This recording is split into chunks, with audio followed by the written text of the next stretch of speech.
So I've been doing these videos for a little over a year now, so I think it's high time to answer some common questions. Number one, am I fluent in Chinese? Absolutely not. I would say my listening and my reading are okay, but I would liken my speaking to probably about a 2-year-old since most of my time has been spent with preschoolers. And Mingdao and I primarily speak English at home. How did Mingdao and I meet? So I actually have a video on this, but I just will quickly answer this one because I still get so many questions about this. Mingdao and I met in college about 9 years ago now. We both had the same major in media production. He was focusing more on video and photo, and I was focusing more on writing. What do I do for work? So my first 5 or 6 years living here, I was a preschool English teacher, but after I paid off all my student loans, I was wanting to look for something different because I didn't want to be a teacher for the rest of my life. So I started a social media account in Chinese social media. Eventually, a year or so ago, I started this channel, so those are my jobs. And Mingdao is a freelance videographer and photographer, but he will help me with my videos if he can. How does my family feel about me moving to China? I'd say it's a mixed bag.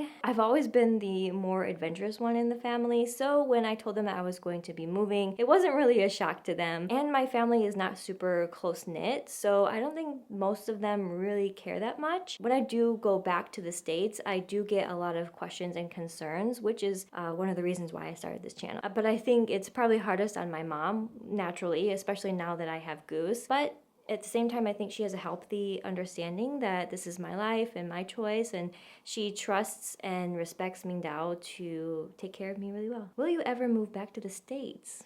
So this is a question that Mingdao and I will talk about seriously about once a year. During COVID, we really seriously were thinking about it, but then after COVID ended, we realized that the economic situation, the housing market wasn't really doing very well in the States, and so it just hasn't been a viable option for us right now. How do you post abroad if it's not allowed? Yes, VPN use is technically not allowed, but a large amount of young people use VPN, and I think the government just kind of turns a blind eye as long as you're not abusing it. And I'm not really techie. I don't know how all this stuff works. I just know that Mingdao pays around 30 RMB every month for our family plan to be able to use it. Are you related to Carissa from Carissa Eats? I don't know why I get so many people saying this other than our names are similar, and I think she lived in China for some time, and she does, and sometimes I do food content, but I personally don't see the resemblance. Is Goose his real name? Mingdao and I thought that he needed a true Gen Beta, Gen Alpha name, so we named him Goose. Surname silly, given name Goose. I had a coworker a long time ago who called her daughter Goose, and I just thought it was the most adorable thing, so I've always wanted to call my child Goose too. How do I make friends? I make friends just like you would anywhere else in the world. I made friends through work, and I also have a lot of friends from Mingdao's circles as well. What is my social credit score? 0. Social credit score doesn't exist. I don't know where y'all come up with stuff sometimes. Am I getting citizenship and or immigrating to China?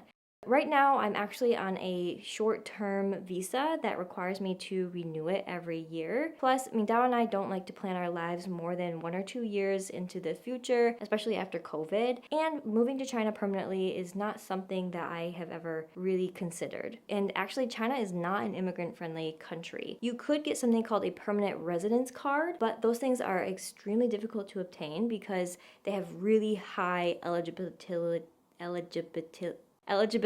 requirements, and only a few thousand people who apply get this every year. And you're not even considered a Chinese citizen if you have one because you still have to use your original passport. Anyways, thank you all so much for all of your support the last year, and I'm looking forward to providing even more interesting content for you in the year to come.